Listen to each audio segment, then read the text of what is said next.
Street Smart podcast coming to you, a remote edition from Cannonsburg, PA. And sitting down today with a guy named Bob Kresson. And Bob and I met one another in a very, very unique way back in 2018.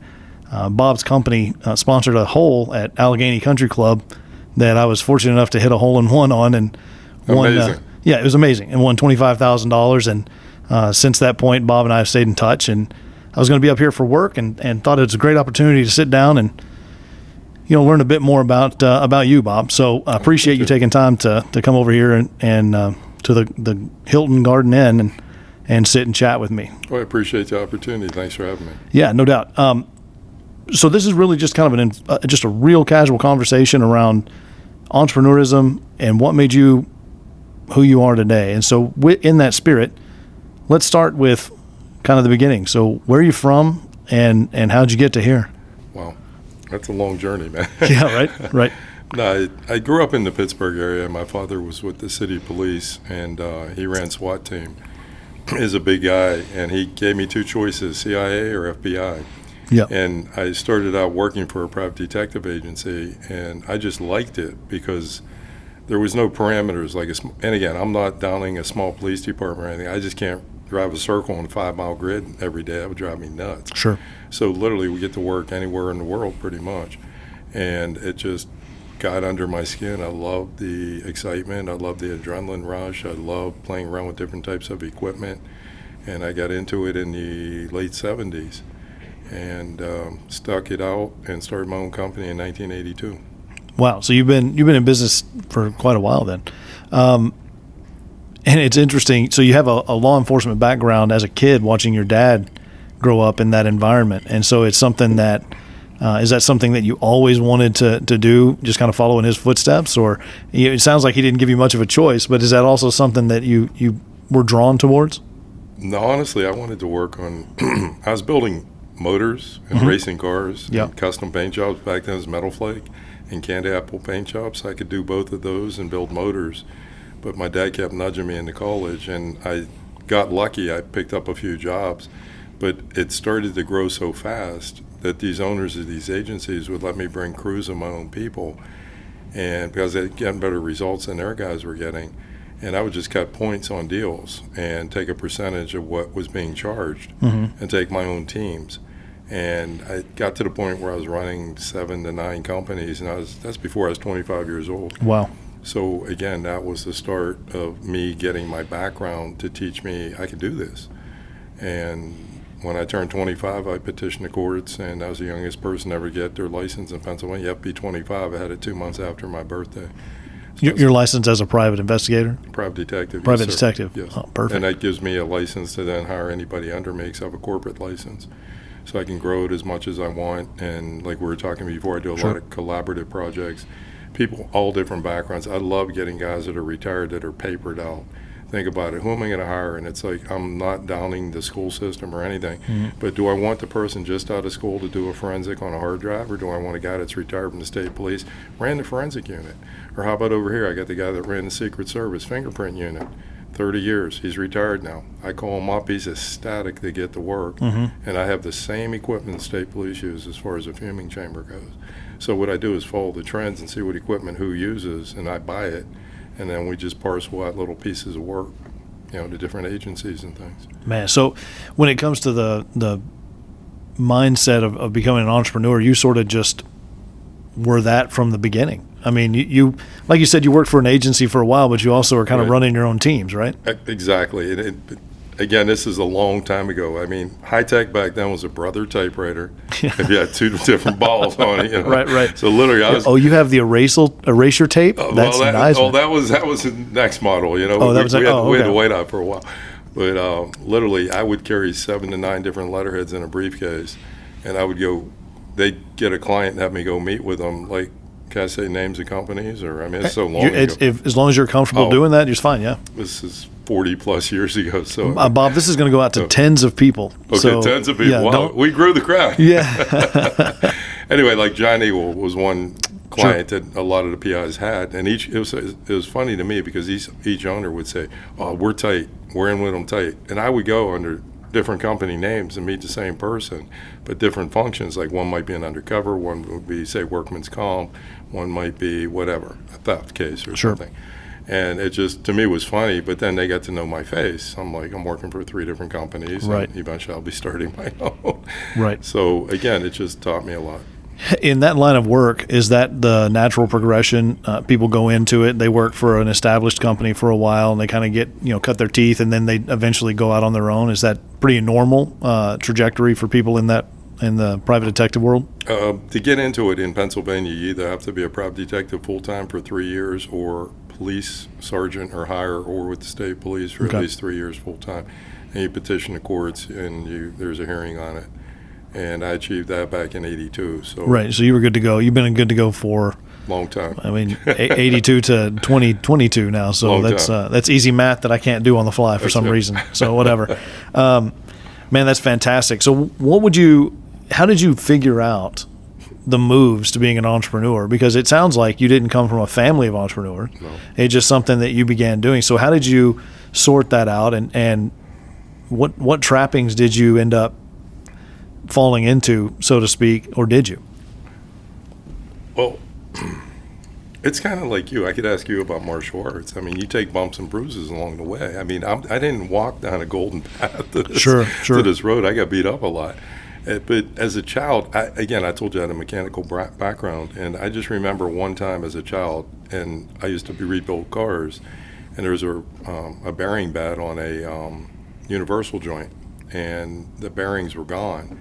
So I took finishing nails, a pair of vice grips, and a grinder, made my own bearings, popped in the grease. So again, to me, that's the entrepreneurial spirit, to make do. MacGyver, if you remember the old TV show. Oh, I love MacGyver. So that's the theme. It came on just before Airwolf, which was a fantastic show. Again, that's the theme of an entrepreneur. Mm-hmm. You got to make it work, and you can't sit there and get all upset. You just got to deal with it. Suck it up, work through it, and next challenge. And to me, that's fun. It keeps you active, keeps your mind sharp. So again, as you progress, and now I'm into it 40 plus years, God, I've got probably $3-4 million in equipment, because if you do the math, 40 years on a small year, I spend $100,000 on equipment. On a big year, I might spend $1 million. I've got easy $3-4 million sitting around. So now I get to play with all these toys and modify, take old, take new. I mean, literally, we can read lips at 10 miles away optically. Man, that's incredible. No, it's fun. That's awesome, and it's terrifying also at the same time. But unbelievable. So where would you attribute, sort of, we spoke a little bit before, and you mentioned spending quite a bit of time with, G. Gordon Liddy and people like that were true mentors in your life. Absolutely. And what did you pick up through those conversations that set you up for your success? That's like a 2-part story, and cut me off or just, let me know. But I literally went down, Liddy was part owner of a thing called Surveillance Expo. Mm-hmm. And I wanted to attend some seminars, but they were pretty expensive. They were like $1,500 a piece. I wanted to do 10 or 20 of them, so do the math. If you displayed, it was only $3,500. Luckily, I had a Skyline backdrop, I think it was called. And this is back in the 90s. That thing cost me $30,000. So back in the 90s, 30 grand was like a lot of money. A lot of money, yeah. And so anyway, I was ahead of the curve. Now it's a trip to the grocery store. Sarah, fill up your gas tank almost. Yeah, yeah, right. But anyway, I had that Skyline backdrop and maybe $300,000-400,000, maybe $500,000 in equipment. So I pack it up, go on the road, and luckily, and thank you, the universe, I was ahead of the curve, and I got attention, like mega attention, because of the backdrop and everything. Literally, my second day there, they offered me a position as an instructor. I was on 95% of all the media. I captured media all the way into Saudi Arabia. Oh, wow. I was being interviewed at least 2 to 3 times a day on different television programs, all because I showed up with the backdrop, the presence, and the background, and I was ahead of the curve, because we're doing custom hidden cameras, which I still do. I don't buy just off the shelf. It's like, give me a picture of a room like this room. This place would be caked to hide cameras in. I'm not slapping up some different, okay, look, there's already smoke detectors here. Let's put up an off-brand smoke detector. Nobody's going to notice it. Yeah, nobody pays attention to smoke detectors in public places anyway. I know, but I would come in with something hidden that you can't see if it's a high net worth individual. So again, it's all in custom, back to the MacGyver theory. And again, I've taught classes how to hide cameras behind like ceiling panels like this using a paper clip, a melon scooper, and not much more. because I wanted you to be able to get, no, because if I sold you a Dremel tool, I used to teach this course, I could sell you a Dremel tool with all kind of really nifty little attachments. At 2 o'clock in the morning, if that Dremel tool motor burns out, you would hate my guts. It becomes worthless at that point. That's right. Yeah. But if I empower you to use things you can go to Walmart at 2 o'clock in the morning and buy, what's the difference? If it works, I mean, if Oh, it it works, works. I mean, if it works, then why wouldn't you do that? I was teaching that 30 years ago. And you still use it today? Absolutely. That's amazing. I keep it simple, man. Hey, if it's not broke, why would you try to fix it, right? That's right. And so I think that's a fantastic lesson. And how did you know to be ahead of the curve there? Or was it just happenstance? It was happenstance. It was just luck, fate, and Sure. again, and I bless the powers above. Sure. Honestly, I'm humbled by it. There's so many stories though where you hear entrepreneurs that when they really kind of break through that next barrier. I mean, you can start a business and can be pretty successful, and then to get to that next layer, they're generally ahead of the curve on something, Right. or they get noticed for something or whatever. And it sounds like you had kind of both of those things. Exactly. And you said it's a 2-part story, so I assume that's the first part. Well, the other part was G. Gordon Liddy, and this is what really changed me is, Liddy was in prison, and he had 6 months to get out. And he was in his prison cell block, and the inmates were talking to kill the guard. And Liddy's thinking, oh, my God, they killed the guard? Guy's going to lose his life. I'm not going to get out of here. So Liddy said, look, give me 2 months. If I can't help you, I'll help you whack him. Here's what Liddy did. This is what's powerful. Liddy spread a rumor that the guard's wife, who also worked in the prison system, was having intimate affairs with different guys in different cell blocks. That's the critical part. He was so convincing, this guard, had a nervous breakdown, quit his job in 2 weeks. Moral of the story, a lot of people lead their lives by the old wives' tale. Lead a horse to water, can't make it drink. Well, don't buy a bar, son, because you won't know how to run a happy hour. Yep. Pizza, hot wings, pretzels. Press their buttons. That's where the power is, and that's where I changed my whole business structure. Because the real fun in this thing is the game. Like, I can prove somebody's stealing, somebody's cheating. That's boring. Sure. What do you want to do with it? You want to save your marriage? Okay, you're a wealthy guy. You've ignored your wife for 20 years to build your empire.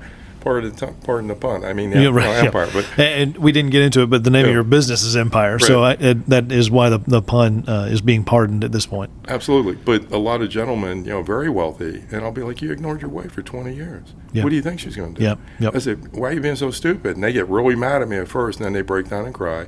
And we go through a process. I'm like, well, why don't you draw a line in the sand, whether it's 6 months or a year, and let's work out a program to try to win her back, because you've ignored her for so long if you still love her. If you don't, turn the page, move on. But Sure. 90% of them, they want another shot. And to me, that's fun. That's life-changing. And to me, that's why I still do it at my age, because I was offered 2 buyouts in the past year and a half, and I could have retired. It's like, I don't want to. I love what I do. I've got a team of younger guys, and like I said, I'm doing a lot of other things. And I do white label work for a few big companies too, which to me is a blast. And you truly are changing lives. And I love to hear that it's not just about the catch for you, right? You catch the guy. No. I I got burned out on that 20, 25 years ago. Sure. I was ready to quit. I would imagine there's only a handful of ways you're catching. Depending on what they're doing, Right. there's only a handful of ways they're getting caught. That's right. And you know what those are, Yeah. and you just go there. And no one's inventing new ways to get caught cheating or get caught stealing or Well, a little bit. new techniques, but Right. the method is still probably pretty much the same. And so you're right. And to hear that you take that and you turn it into, how can I now help you? Right. I think that's huge. What are some things that when you got into business, you were 25, or you were younger than that, but you're 25 when you finally got licensed. Yes, sir. You get into business. What are some things that you learned along the way in the last however many years? I should have already done this math while we were talking, and I can't in my head do it for some reason.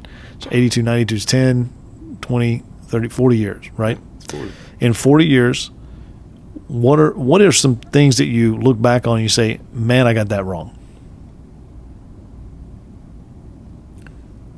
Honestly, in business, I would say nothing other than COVID.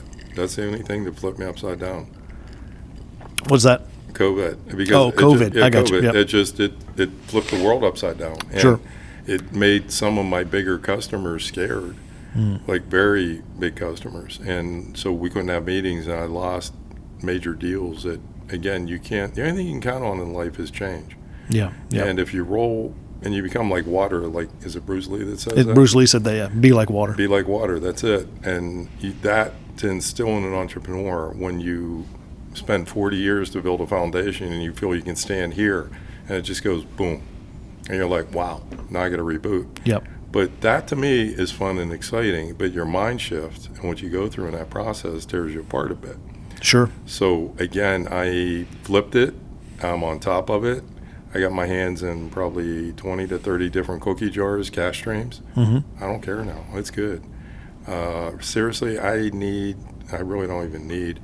I should work about 1 month a year as my equation. That's all I need, because I chase whales.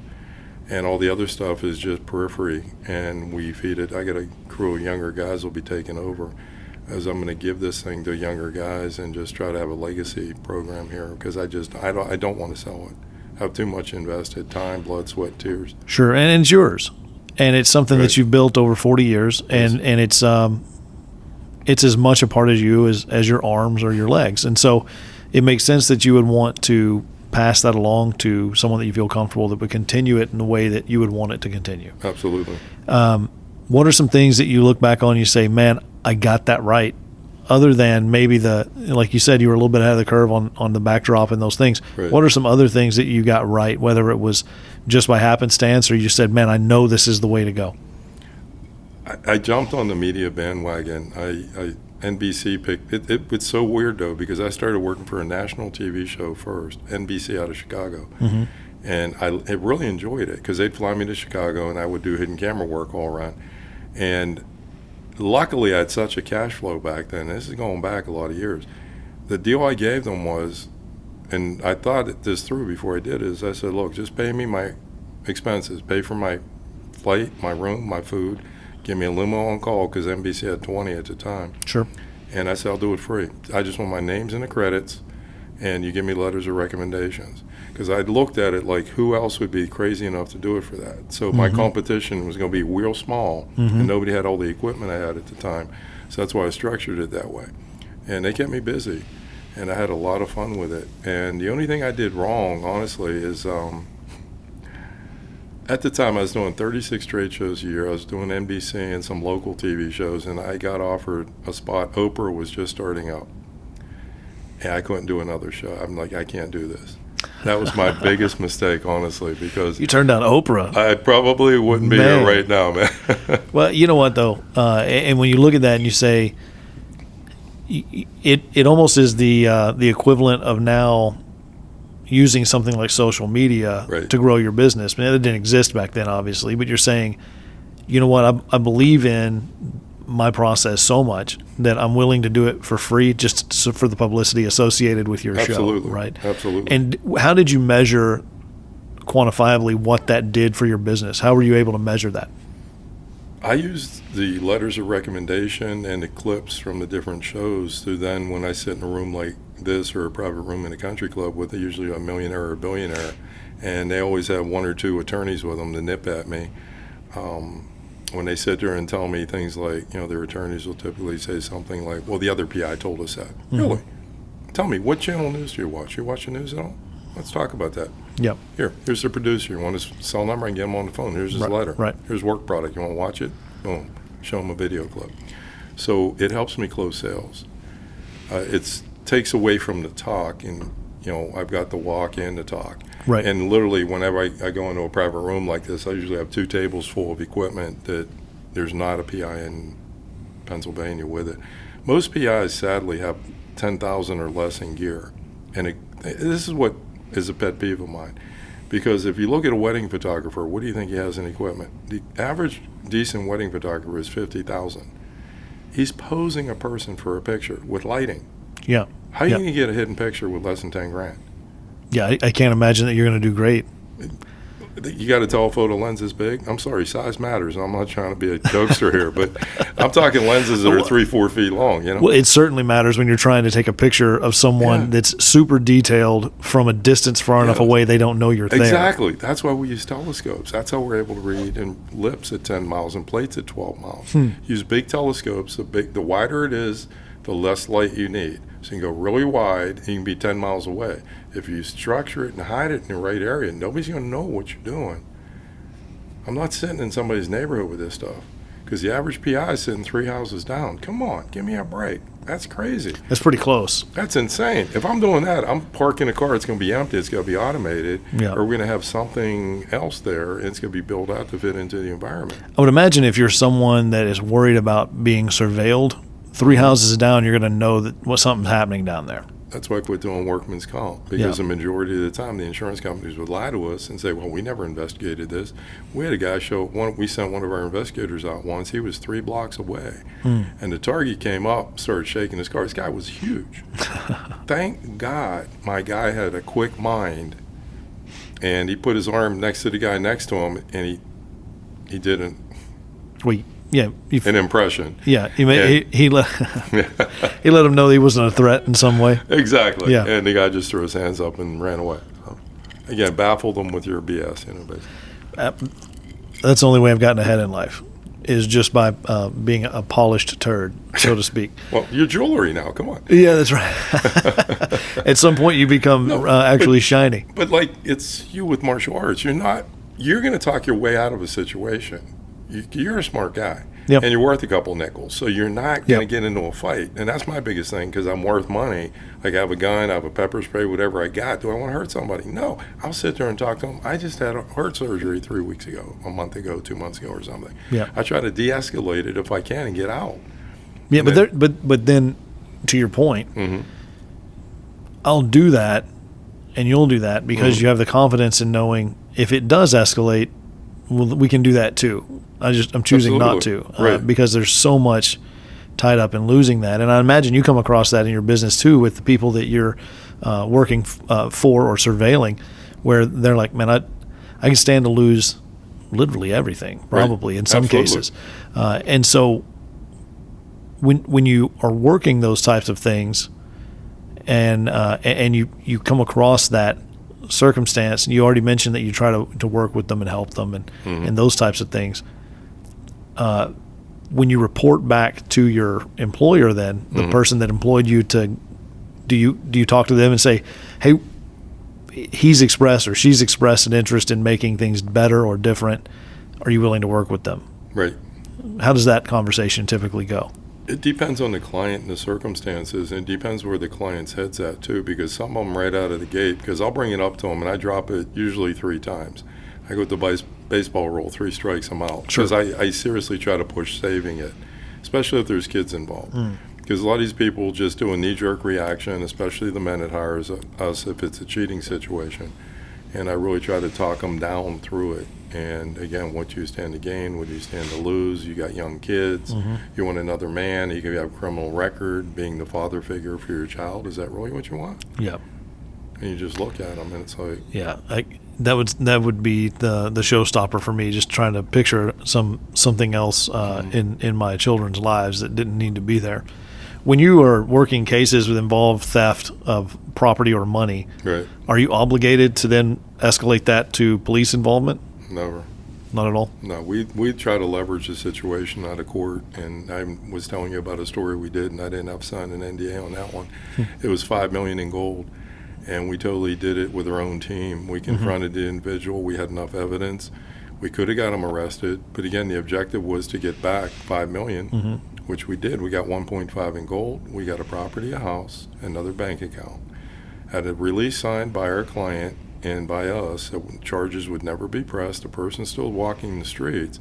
But we get back all the money, including 1.5 gold, which sometimes when it comes through the system might dissipate somewhat. So the client's very happy with us. Yeah, and the person that was in the wrong there is probably relieved. Absolutely. Like, oof. No, he was. I mean, he he literally just was crying there. He was crying as he was confessing about well, it. you're dead to rights. Right. And Oh, so we you, had him. I mean, you're going to prison if we want you to. He would not have fared well in prison, that guy. Well, a lot of those, I He'd mean, have been a pinata. I don't know that I would fare well in prison. So I'm good. I'm going to keep on this side of the fence, That's so to right. speak. So you take what you've done at Empire now, and how soon after you got Empire up and running, and was it always Empire? Yes, sir. Yeah, from 82 on. So Empire's up and running.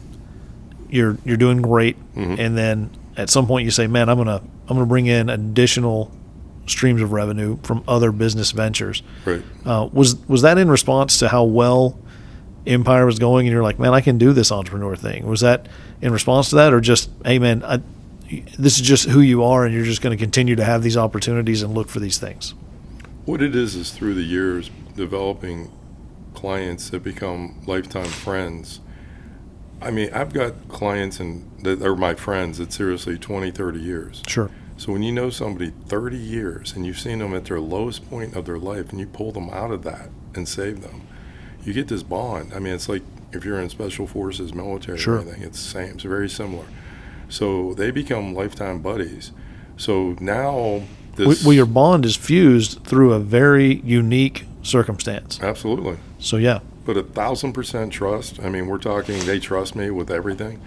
But that person may know how to generate, say, 3 to 5 million net profit a year doing whatever they do. And all of a sudden I have an opportunity, say, selling these water bottles, because he had these water bottles there, so I'm pulling this out of nowhere. And that person was used to selling $5 million of those, but now I've got a new source that he didn't know about. So, hey, if I can build a little bridge between us, I just want a sliver to deliver. If you use my source, give me some points. If you don't use my source, I make zero. I don't need paid. I'm good. I want to earn my keep. Yep. So I'm very confident in what I do and people I bring aboard.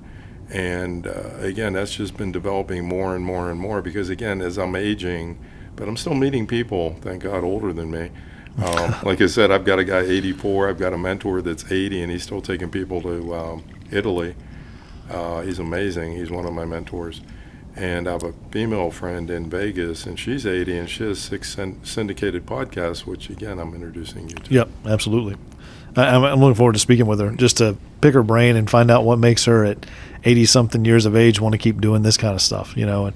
Loves people. Yeah, and that's what it comes down to. And I think in a lot of cases, too, from an entrepreneur perspective, and you get this sense when you talk to you for more than 5 minutes, is that you love people, and there's a genuine interest in knowing people. And I think as long as you can go through your professional life or personal life, either one, as long as that comes through the people that you interact with, that what we're having is a genuine conversation, I'm interested in you as a person, I think that sets you up for success.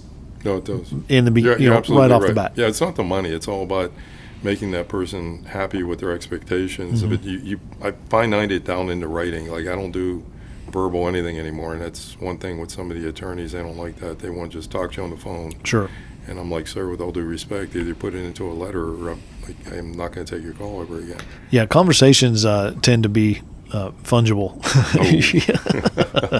to say lightly. That's like hiring a contractor to fix your house, and then you're like, well, I didn't tell you to need a kitchen. I want my roof fixed too. It's like, no, where's that in the scope of work on the That's contract? exactly No, right. I'm not playing that game. Yeah. No way.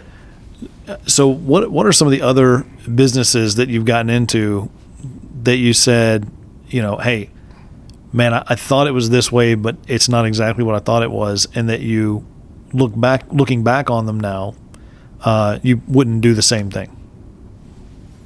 Well, in particular, again, this goes back to Ninon, my friend. She does private real estate transactions, and she's very good at it. And she brought me on a contract years ago, and I just feel bad because I got too busy in my own business. I neglected it. But it was a sale of a hotel. I'm not going to say the name of it.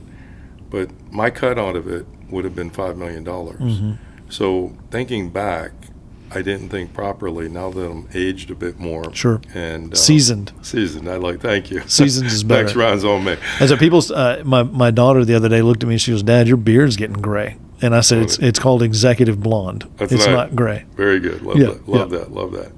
But, again, it's just doing private sales. And I could have easily even just taken $1 million and paid $4 million to a team and still made $1 million. Yeah. And not done virtually pretty much nothing other than motivate some people. And I didn't do that. And I feel like I let her down. I need to take a trip down there. I'm working on a few small private equity business sales. I have a couple properties, nothing real big though, but I really want to get back into that arena with her, because that's where she made billions of dollars back in the day. Mm-hmm. I mean, she was a Beverly Hills socialite, and she's a dear friend of mine. Yeah. That's where I feel like, again, Empire just sucked me in, and it's a reality of being an entrepreneur. It is, and that's a hard thing, and I've talked about this with people before.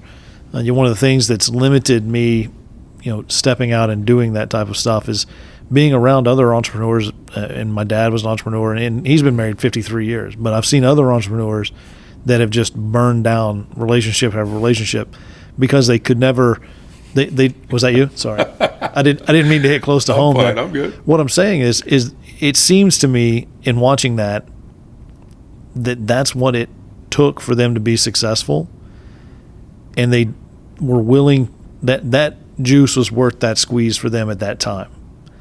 And I It's so ironic you use that term. Oh my God. And I've never had a conversation with someone after the fact to say, was it, was that worth it? And if it wasn't, what are you doing now to guard yourself against that same temptation? Because that is who they are. That work ethic and that kind of stuff is something that's hard to get out of somebody, especially when they're as intricately involved in the business. And like with you with Empire, that's something you love doing. Oh, it's in my blood. It's in your blood. You get a rush. It's you get in a rush your out of absolutely. It, man. Your heart pumps, man. Absolutely, it's in your DNA, and so anything like that is going to create potentially that vacuum that it can be an all-encompassing destroyer. So, how are you guarding against that? That's interesting the way you frame that, because I would sit here and spin it back into a positive. Either that doesn't kill you makes you stronger. Sure. So I consider and say your jiu-jitsu moves could kill you. They can. Then why are you still practicing? At your age, don't you wear protection? I mean, let's talk about it. we don't use it when we wear murder pajamas is what we call them, just a gi. But yeah, definitely could hurt you and definitely have accumulated some injuries that won't ever be 100% again. So is the juice worth the squeeze? Because you're passionate about it. It's absolutely worth the squeeze. That's right. But see, mine, I go with the same thing. That's all I'm saying. Sure. I'm having you answer my question. I'm just working absolutely. you on this thing. And it is in that capacity. Now, to flip it back around, and the discussion that I was looking at was from a relationship perspective, and I've seen this in jiu-jitsu too, because jiu-jitsu can be something that people get so consumed with, especially in the beginning when you think, man, if I miss tonight, there's that one move they're going to show that's going to unlock everything, and it just doesn't exist. It's just time and application. Absolutely. Just like everything in life. And I've watched relationships, marriages succumb to people wanting to go to jiu-jitsu, and that is arguably dumber to me than a marriage failing over trying to run a business and be successful, but it's the same concept. See, with me, I'm learning the temperament of what I need to be around because of what happens through this business curve and things. And so I'm good with relationships now. I understand, my dynamics and what I need. Sure. It took a lot of years of learning, and I mean, you can sit here and say, okay, I've been in business 40 years. 40 years ago, what was I driving? Am I driving a car that's 40 years old? I'm sorry, but we need some new modifications along the way. Right. I'm sorry to make it sound that way, but no, I mean, I do understand the concept, and I've had friends too that, they were with their wife or their spouse since they were in high school. Right. And as they begin to grow professionally and then in their social spheres and everything, the other doesn't adapt as well. Right. And I do get that. I just wonder if you go back and you ask, was that worth it? I don't know that you get a consistent answer across the board. It's just an interesting observation I've made, and it's something I know about myself, that if I was to say, okay, I'm all in on a business, I know that I would spend literally too much time trying to make that thing go and neglect everything else. And I know that because I will schedule a meeting and somebody will go, hey, that's Thanksgiving Day. And I'm like, oh, shit, you're right. Sorry. Let's do it another day. And so are you not free that morning, I guess? I don't know, whatever. But Right. so I know that temptation with me, and I've seen it with others. And that's something that when I look to why I sometimes think why I won't do it or haven't done it, that's a big driver for me.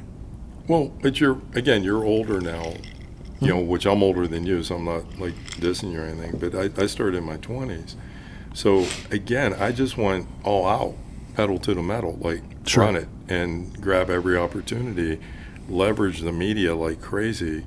I got in with over 25 television programs nationally and locally. So they spread my name like wildfire. So again, when you can prove yourself to the media, I'm not sitting here playing this game where you get earn your stripes with my company. I'm like, I've done that 30 times. Sure. It's on air, man. I've got cameras and lenses that are $10,000, $20,000, $50,000 a piece. There's not another PI. Like, you use a TV station, their cameras are $200,000. Right? It's unbelievable. When I was trying to buy just a camera for this, I was like, oh my God, those are, it goes from not a lot of money to a whole bunch of money real fast. Absolutely. And it really depends on what you're trying to get out of it, right? And so for me, I ended up going with a GoPro, but it still works great. Absolutely. It records we very clear video. We use those. Yeah. And we use those too. Yeah, that thing, it's been fantastic. And what was really the most interesting thing was most of the cameras I was looking at using would only record in like 30-minute increments, or to get the ones that would do continuous recording were thousands of dollars. Right.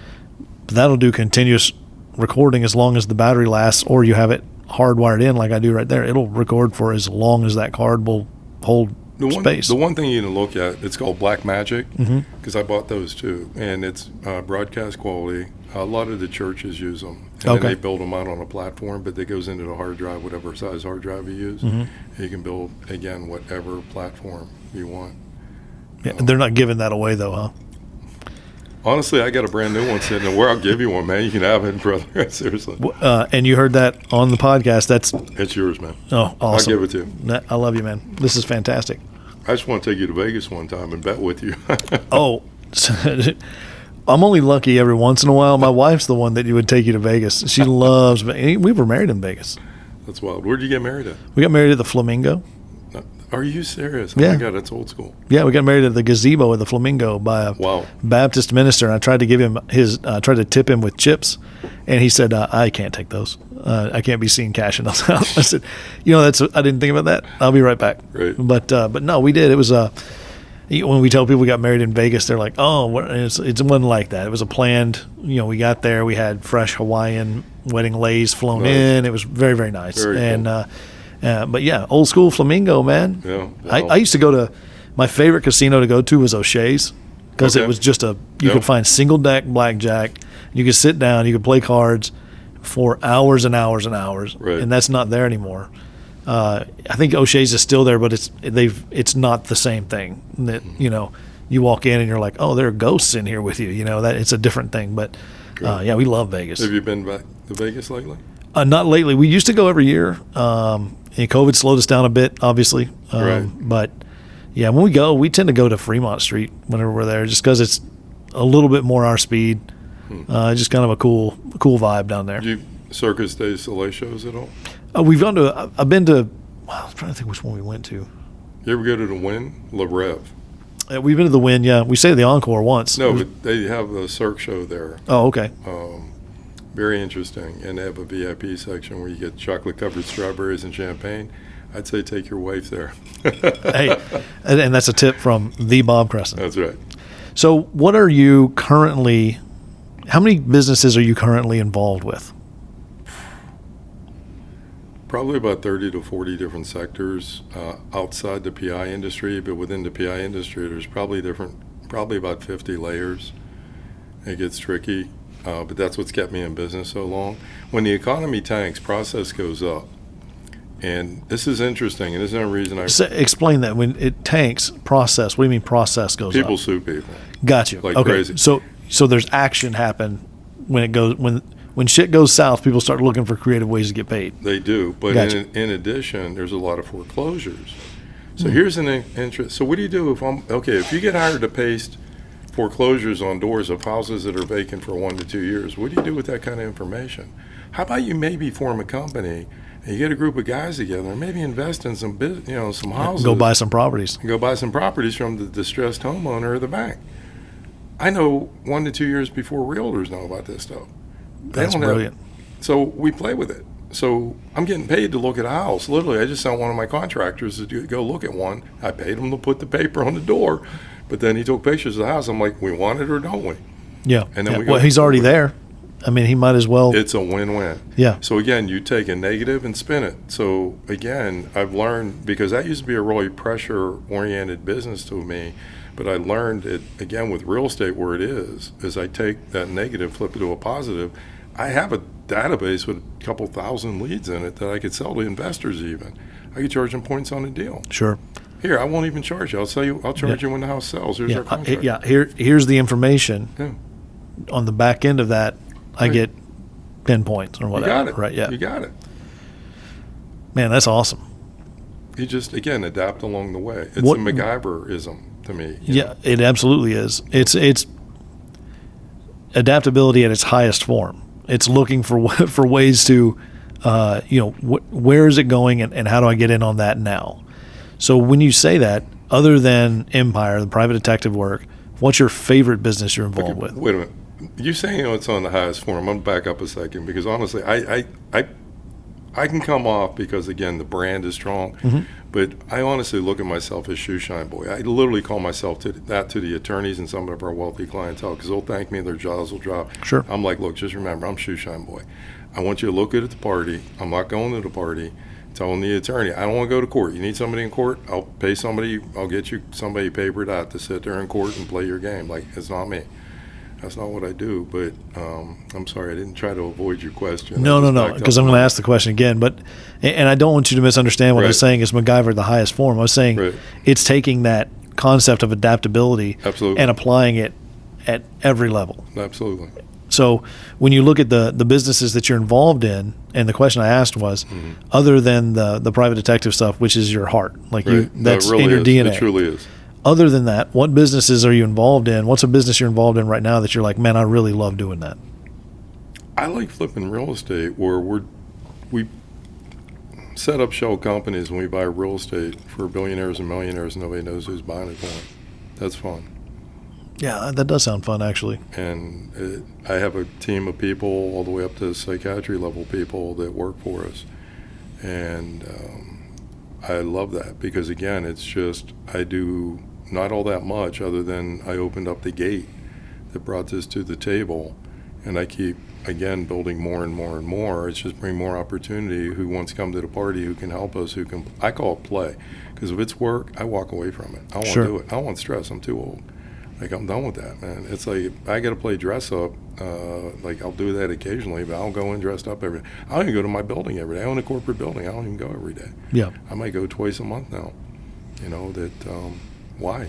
I got brick and mortar, but I got so much in there, I can't get rid of it. I needed to store some, a good chunk of my equipment, but I have it at 3 locations right now. So how many people work for Empire? See, I use contractors. It's not like employees, but last year, outside of COVID, we generally pay right around 100 or more contractors, and they just have different facets of the business. Sure. And then a few of them own their own companies, whether it's PI or whatever, and they wholesale to us. It's just relationships. And again, if I'm flipping houses, do I need the contractor or do I just hire the drywall guy? And it's the same thing with me with this. But I really grab a lot of people when they retire. I love their mentality.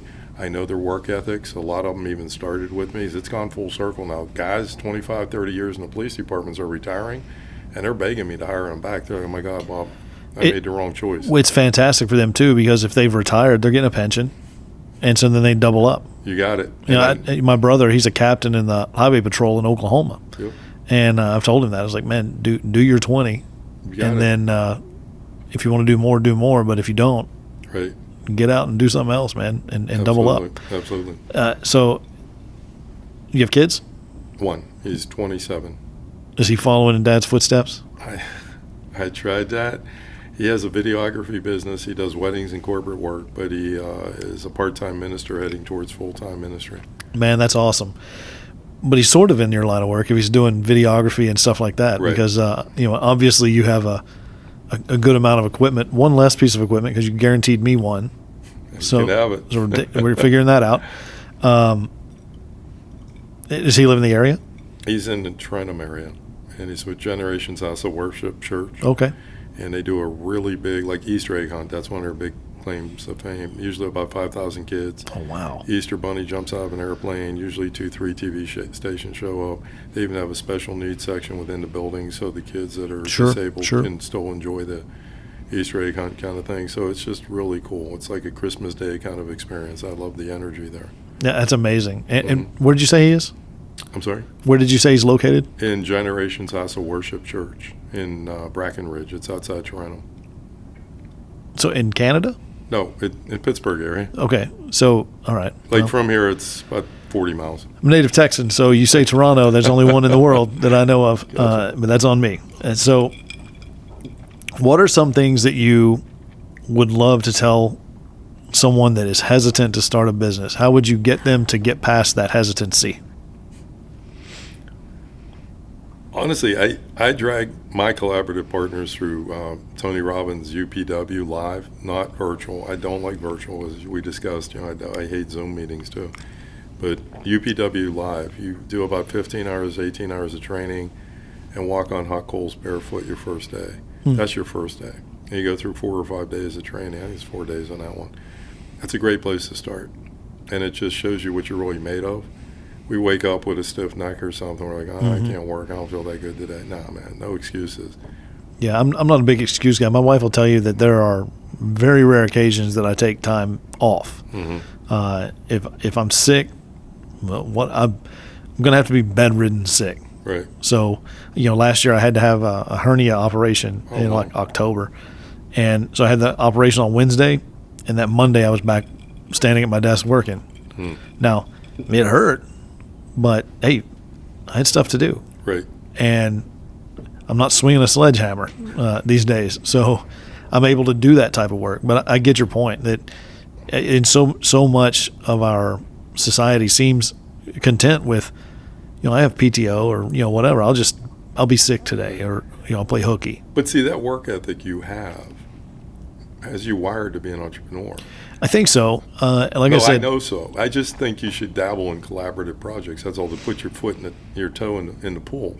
But then I would just keep modifying and get a group, get another group, another group, another group. And all of a sudden you're doing very little, but making at some point, I get you to 2 to 3 times what you make a year net.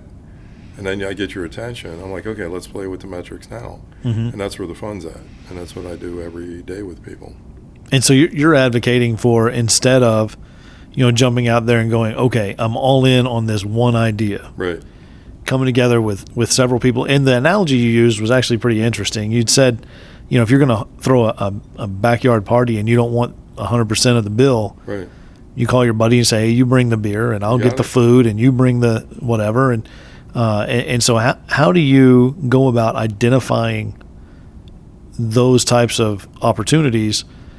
And they may come to you, and I'm sure you get people come to you all the time, right, because they know now that you're into that type of mentality. Right. How do you identify the viable opportunities versus the ones that, man, this is just going to be a money suck? There's a couple metrics I use. First off, I look for the mentality that you have that you've already displayed. You can just tell by your physical shape that you care about your body. You work out, you're in the top 5% of your age group probably in fitness. Well, it helps that the testosterone shots keep me going. Those things are real helpful. But yeah, no. What do you run your? I'm going to ask you that. You can edit this out. Go ahead. What do you run your numbers at? My testosterone numbers. Well, so when I first got tested to find out if I was low, right, my numbers were low. They were What's like low? 216. Okay.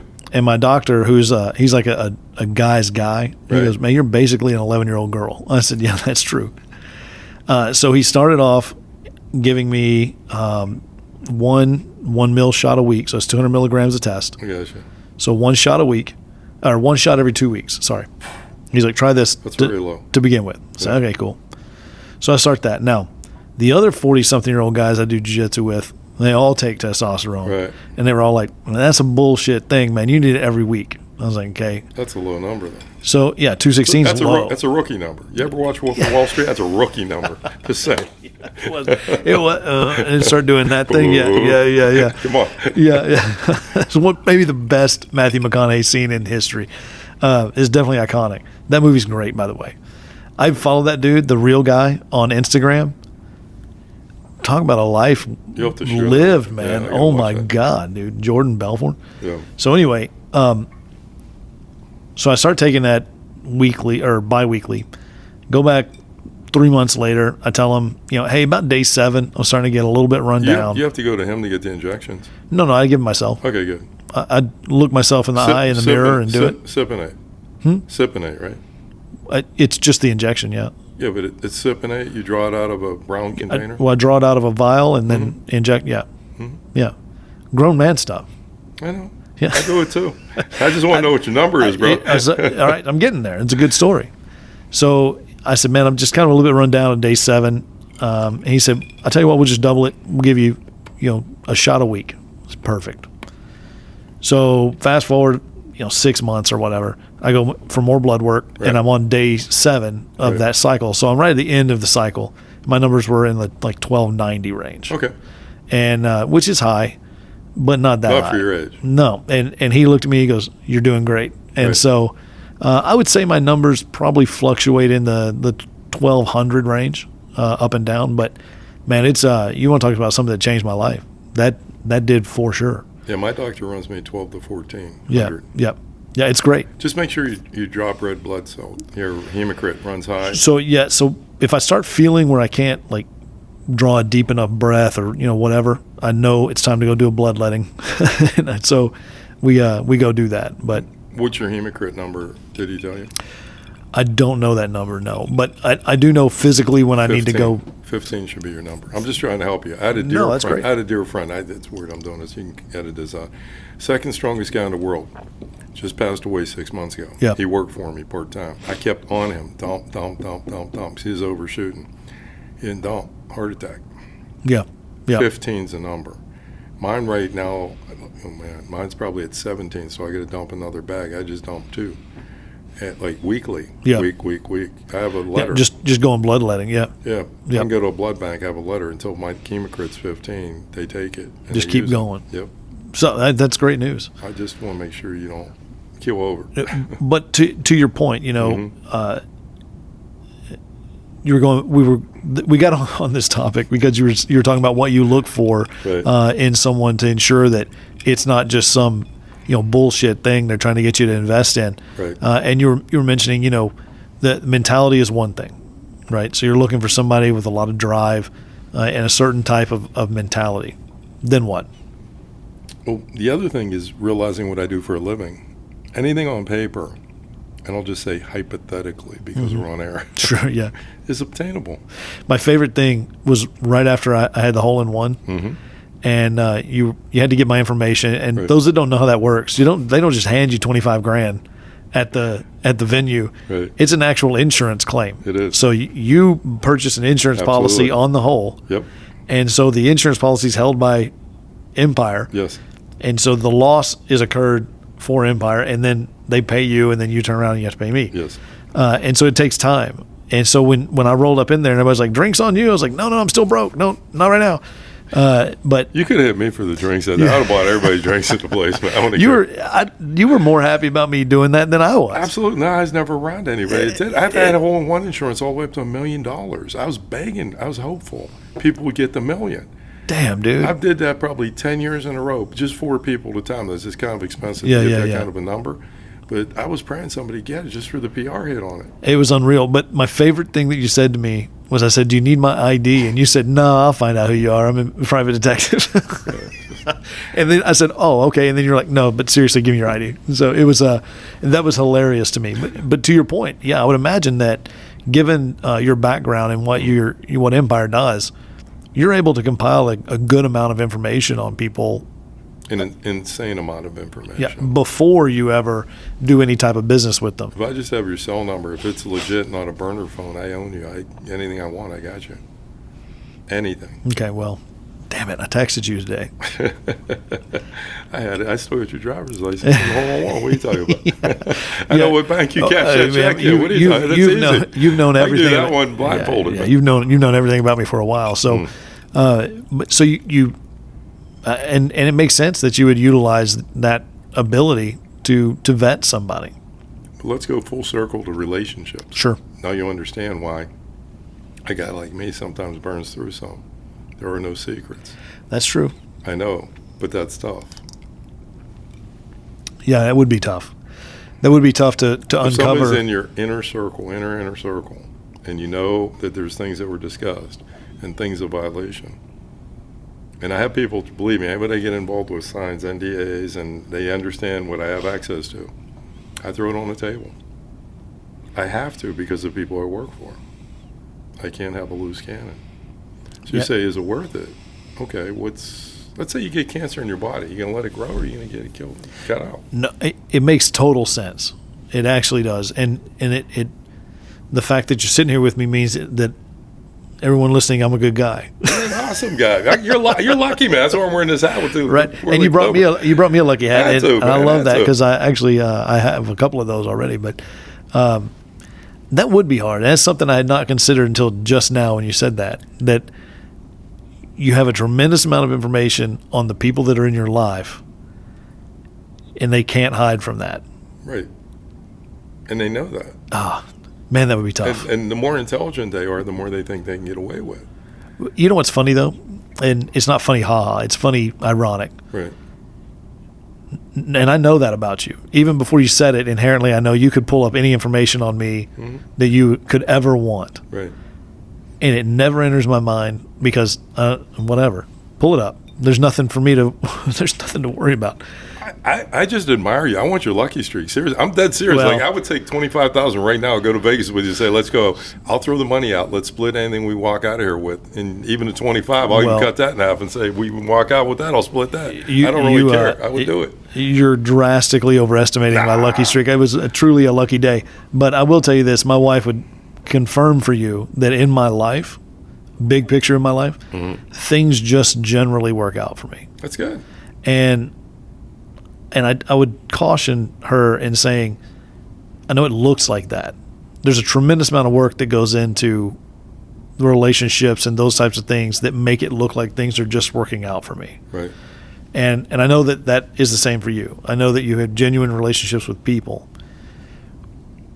And it has got to be hard when you know everything about somebody, or you can know everything about somebody. Right. And I can tell you, for me, if I had the ability to look up information on people at my whim, I would really struggle not to do that at all times. But that said, I would imagine that the new of that wears off at some point, and you just only look into people if you have reason to. So when you're looking at going into business, you have a tremendous amount of information that other people probably wouldn't, right? That aren't in that line of work. What would you tell those people when they're looking and evaluating a business opportunity? Aside from just let's say you find some showstopper in someone's background. Let's say you don't do that. What's something that you would look for to identify, hey man, I want to be in business with this person, or I don't? Honestly, if you can, find guys that are 60, 70 years old. They don't have a family, or their family doesn't want the business. They don't want to sell it, and it's their heart, their blood, sweat, and tears. Let them mentor you. They'll give you the biggest gift you can get. They don't want your money. They want your time, they want your heart, and they want to see their business live on. You're not putting money up, you're putting time up. They might make you buy something or whatever just to qualify you, and that's all it is. Because I sit here and say, charge you $50,000. I've spent that on wine. I spent that at a bar at events. It's not a big deal to me. But again, if you find a person with the right mentality, it's not some carnival act, buy this franchise, buy this licensee program. Right. Like, I just don't do that. Like, I cut collaborative projects with people like you. I'd love to do some collaborative work, seriously. Your work ethic is phenomenal, and your background's very good, too. And I'm lucky. That's right. You're lucky, man. And I'll always call you that, man. I don't care where we walk into. You know, it's all good, man. Every once in a while, my Facebook feed will have just you in it saying, "Hey, Mr. Lucky Man." Got to, man. It's just a very memorable moment in life. Well, again, going back to, like you said, with relationships that you've forged with friends that have been lifelong friends, you're forging that relationship in such a unique circumstance, and ours is no different. Right. It's just it's not, you didn't forge it through the worst time in my life. You forged it through like, oh my gosh, this is the most amazing thing. I'll never forget that day. I'll never forget what I hit on that hole. I'll never forget watching Louis Lip's reaction to that. I wish I had a picture of that. You know, Louis Lips, his face and your face. Oh, he's insane anyway. But even that, he still texts me. That's good. This guy's a first-round draft pick back when he played for the Steelers. Like, it's great? Bizarre. Look at that relationship you got, all thanks to Todd Kalis. You know, awesome. Absolutely. Pro football alumni. And let me tell you, that day, again, going back to a relationship, that day is one of those days where I wasn't even supposed to play in that tournament. That's right. I was supposed to play in it, and then there was a misunderstanding, and so I was kind of an odd man out for the company. And I was like, hey, you know what? I'm still going. And I sat down and I talked to the Chevron personnel that were working. I said, listen, I don't have a team. I'll help out any way you need me to help out with the tournament. And shortly thereafter, they came and said, hey, you know what? Louis Lips has a team. Isn't that? You're on. So I got to play. See that friendly approach that you came in with? I'll help out anywhere. I'll do whatever it takes. You weren't being miserable. You weren't swearing at the people or anything. You're being very distinguished and nice to them. And that's what it carries you so much further. Man, I looked at it like I'm at one of the oldest country clubs in the country. Isn't that place beautiful? It's so beautiful. That's gorgeous. It's unbelievable. I'd never been to Pittsburgh until that trip. And being from Texas my whole life, we always thought Pittsburgh, steel town, it's a dirty town, whatever. It's absolutely beautiful. It is. Pittsburgh is a beautiful city, and the country here is absolutely beautiful. Right. And that country club's amazing. But my thought was, I flew up here on a private jet. I'm staying downtown Pittsburgh. I'm at one of the oldest, most prestigious country clubs in the country. You got it. I'm really pretty much winning at life at this point. And then how could you even win any further? And you did it. And I did. You hit the trifecta. It's an unbelievable story. And then I get to meet you. I get to meet all these people that we're connected. I think that story should be a book or a movie. I mean, seriously. It'd be a short story for sure. Oh, come on. But my favorite part of that day was sending a picture of me standing by that sign to my wife and saying, hey, I just hit my first hole in one. And she was like, bullshit, whatever. And then calling her and Louis Lips taking the phone from me and having about a 20-minute conversation with my wife about how much fun we were having. I mean, he's just he's a wild card, man. That dude's great. Very cool. It's very cool. And it was cool to connect with that guy. And again, genuine connections, right? And, Absolutely. And he even said, he gave me his mobile number and everything. I was like, hey, man, I don't know. You sure you want to do that? He's like, we're friends. We've been through this together today. This is, we're forever bonded. And it's similar to our story. It's just, you're bonded through such a unique experience. And if you go into business with somebody, that experience is going to uniquely bond you as well. Very true. And so if you go into it with the wrong person, that's going to be, I think that's going to amplify how negative that feels. Absolutely. And has that ever happened with you? Have you ever gone into business with somebody and you're like, man, that just did not work out like I thought it would? On a personal level, not on a professional level. Again, the only way I get that feeling is on certain clients they misrepresent coming in. And that happened to me a few times through the years, yes. Someone might say their net worth is, say, $4 million, and here the wife has control of the $4 million and that person has zero. Yeah. And they string you along, make you tiny payments. You realize you're never going to get the contracted rate of whatever $100,000-$200,000 deal here, and they're wasting your time. And then they get sour and then they blow up on you, and it's like, wait a second, it's papered out all along the trail, guys. Right. And that's the only time it really happens. But again, I don't focus on that. I focus on the next one. I don't care. I really don't even litigate people that owe me money. I just walk away from it and I go chase another rainbow, basically, because there's so much out there. That's why I don't have full-time staff, that we do contractors and we just have people on call constantly. And it works out so much better because I just pick another deal, and I let so many slide by because I just, that doesn't really excite me. Is the juice worth the squeeze? And it's so funny you say that because one of my ex-colleagues taught me that term a few years back. I love that saying. Admired that. I love that saying because it really is. You understand what it means, but it's also such a visual, right? It truly is. You're squeezing something so hard to get juice out of it. It truly is. And is that worth it? You're right. And in some cases, absolutely, it's not worth it. Absolutely. No, you're right. And the 80-20 rule, and then you got to actually fire some of your customers. Man, that 80-20 rule, that holds up. It truly does. In all areas of your life, for sure. I've gotten older, that's what I've been doing a lot of, and I'm to the point, like I said, 1 month, a year, and you can set yourself up on a cushion. You can take a 5-year sabbatical if you want to, and you're good. Like, don't worry about it. Don't sweat it. I mean, you're out there to have fun, not work, and if it's too stressful, don't do it. Yeah, but it sounds like you've kind of threaded that needle, too, with a job that you truly love doing. Absolutely. And so if you can do that, and I've been able to do that. It's not if, it's when.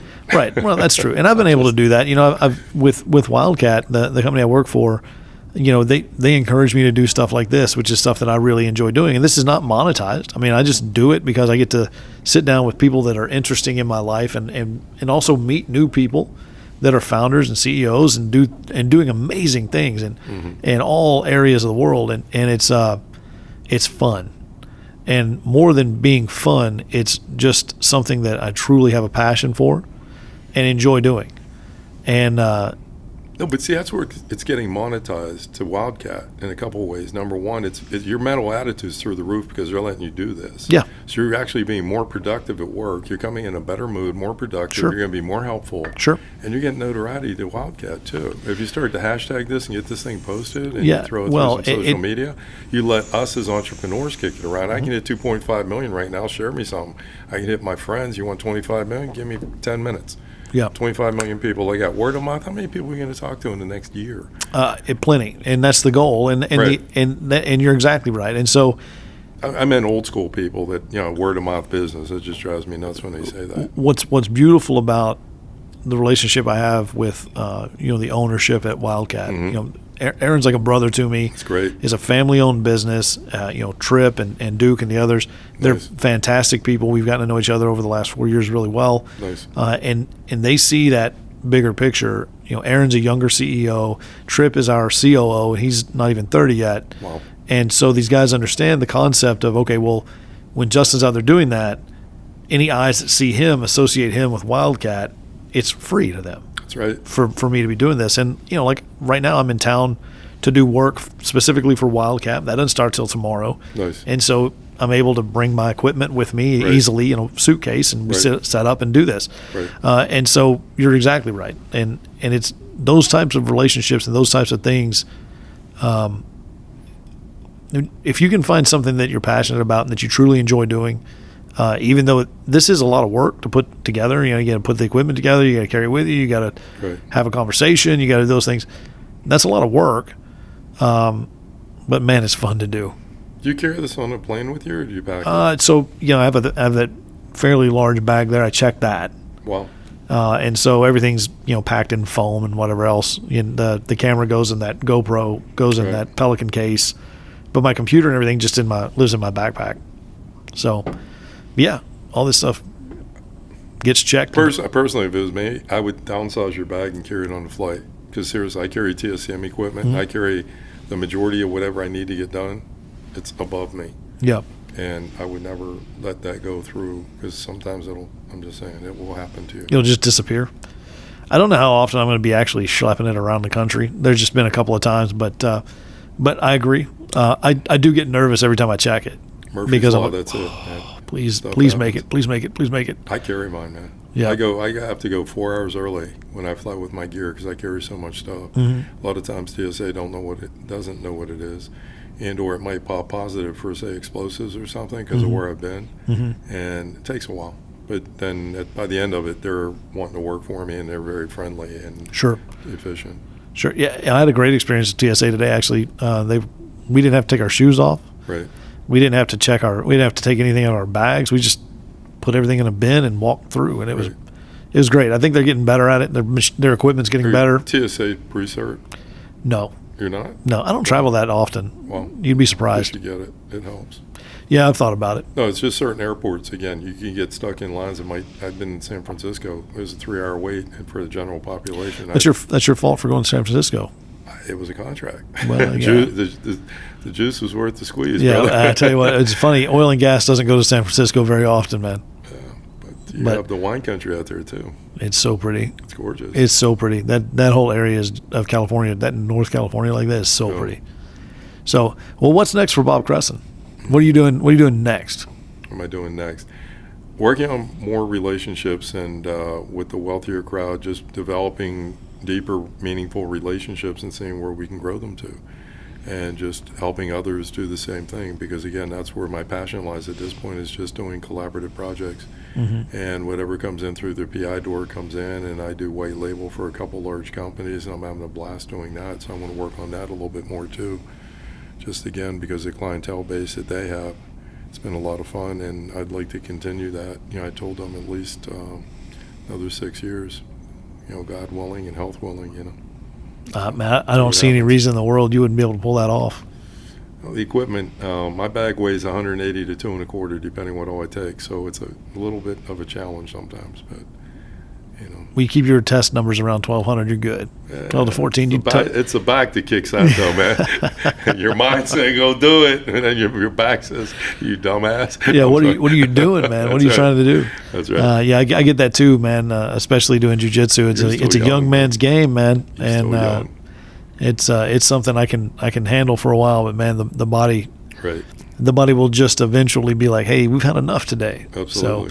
So, well, man, where can people find information about you or Empire? Obviously, I'm sure you have that information about you guarded, lock and key. But where can people find, if they wanted to follow Bob Kresson? Are you on Instagram? Are you on Facebook? All that stuff? Oh, absolutely. The Instagram is Bob Kresson. We kept it simple. Facebook, there's 5 or 6 accounts. Empire Investigations will get you started. We have EmpireINV.com, and we also have AreYouSuspicious, spelled out.com. I was surprised I could even buy that one. Like the letter R, letter U, suspicious? No, AREYOU. Okay, suspicious.com. Yeah. That's an awesome website. That's an awesome domain. Yeah, but I have 40 others too we're starting to build out. I'm just going to sell them off, though, honestly. They're boutique ones, and we're just going to build traffic to them and sell them out in the sector. Again. LinkedIn? You're on LinkedIn? Oh, absolutely. Robert Kresson on LinkedIn. Yeah, went a little bit more professional in the LinkedIn crowd. But I say, LinkedIn's become kind of interesting to watch. Everything. Mine's I try to keep it very professional and all that. Right. And you're starting to see some of the younger people come out with their pictures like up in the club, right. as their profile picture. Like, oh, that's not really what this is for, But I think as younger and younger people enter the workforce, it'll just become that. Absolutely. I had that conversation with someone the other day, and when I was talking to my daughters, they're 16 and 20, I was telling them, anything you put on Snapchat, anything like that, it's there forever. You never get rid of it. People can find it. I said, so be aware of that when you're posting stuff. Right. And then as I think through it, as they progress in their lives and the people progress, and then it will become less of an issue, right? Because younger people will be in management roles and things like that, and they'll be like, "Well, I did that. Who cares?" Right. And so that's just interesting. It's an interesting thought process to have, that there's always evolution happening in business. So, for sure. Well, man, this has been great. No, thank you very much. I haven't been back to Pittsburgh in a while, just COVID, and the people weren't traveling, and then. Texas was back to normal fairly quick, but the Northeast stayed, and again, understandably, population and everything. But I'm glad that I was able to connect with you. Absolutely. Thank you so much for reaching out. The last time you and I connected, you and Todd Kalis and I had dinner. I can't remember where we ate, but it was an amazing steakhouse. I think it was it a Ditka's or? Probably, yeah, Ditka's. I think it was Ditka's, yeah. It was so good. And I meant to tell you, we have Yingling beer in Texas now. Nice. First time I had it was here, and I thought, man, that's a tasty beer. And we didn't have it in Texas at all, but they've gotten it there now. Nice. And I keep it on stock. So But this has been fantastic to just sit down, learn more about you. But beyond that, just to get to sit and have a drink with you again has been a blast. No, thank you very much for having me. I really appreciate it. Well, man, thanks so much. And if there's ever anything you need from me, please don't hesitate to ask. And you the same. All right, man. Thanks, Bob. Thank you. All right, bye-bye.